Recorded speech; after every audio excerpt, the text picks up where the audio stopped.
Graça e paz, amados. Tudo bem com vocês?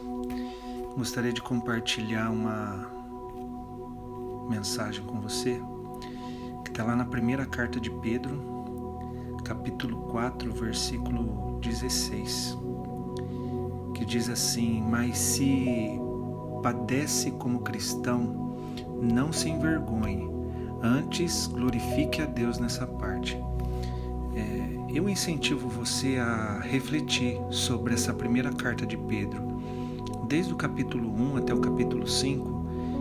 Faça uma leitura durante essa semana e reflita, sobre essa mensagem que Pedro traz. Nós sabemos que Pedro foi praticamente o primeiro pastor da igreja primitiva, ali um grande evangelista, onde a primeira ministração dele depois do batismo, do batismo do Espírito Santo, ali ele arrebatou então 3.000 almas. Depois ele foi lá para o lado da Samaria e ali foram mais 5.000 almas. E a gente lembra que Jesus fez uma promessa na vida dele, lembra?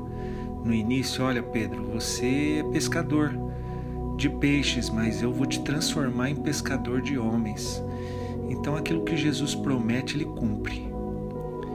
E com essa verdade sobre a nossa vida, que há cumprimento de promessa,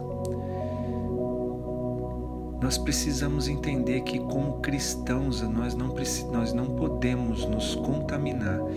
Ao longo do livro de Pedro, nessa carta de Pedro, você vai identificar pontos específicos, para você refletir sobre a conduta, sobre as situações, circunstâncias, sobre as pessoas que nós convivemos, qual é a postura correta nossa, para ao longo da vida e diante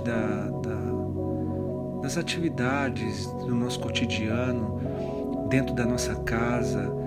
No capítulo, se eu não me engano, no capítulo 3 ele fala sobre o comportamento marido e esposa, filhos, empregados, patrões.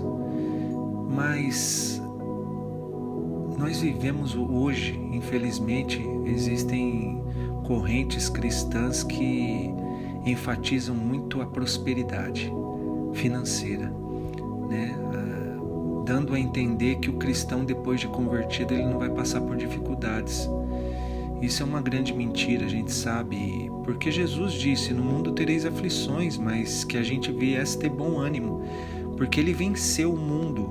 Então, enquanto nós estivermos no mundo, nós vamos estar suscetíveis a poder ocorrer diversas coisas nas nossas vidas. Nós não vamos ser livres, Jesus fez uma oração para os apóstolos que se estende a nós,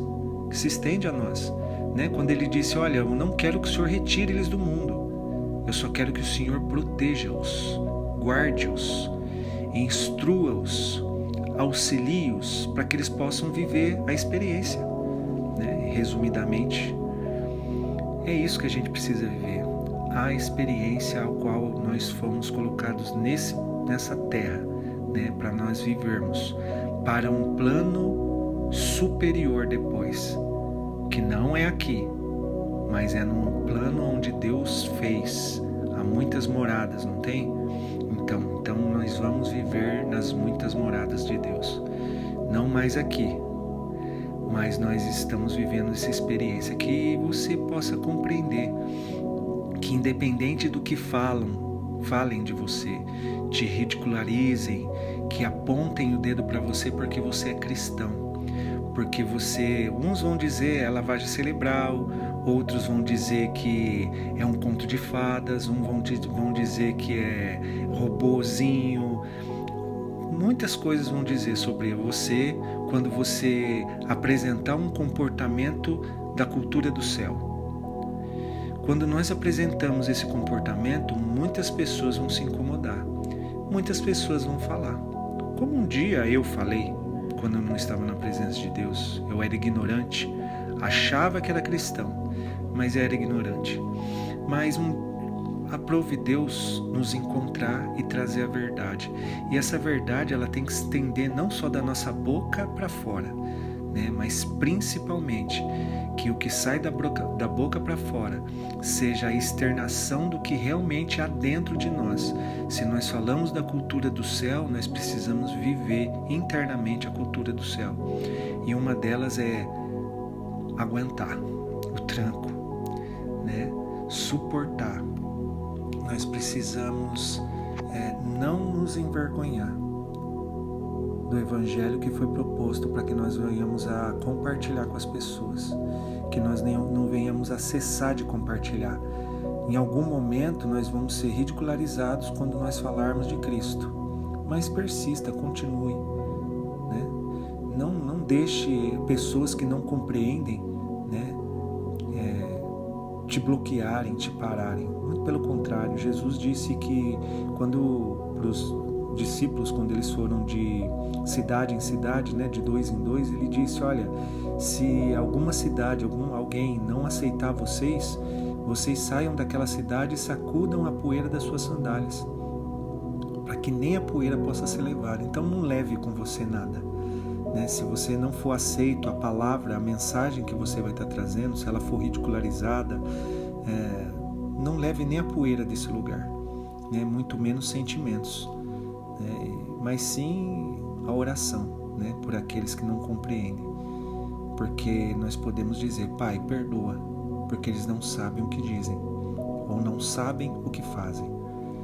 Amém? Que você possa refletir sobre o livro de Pedro, primeira carta, né?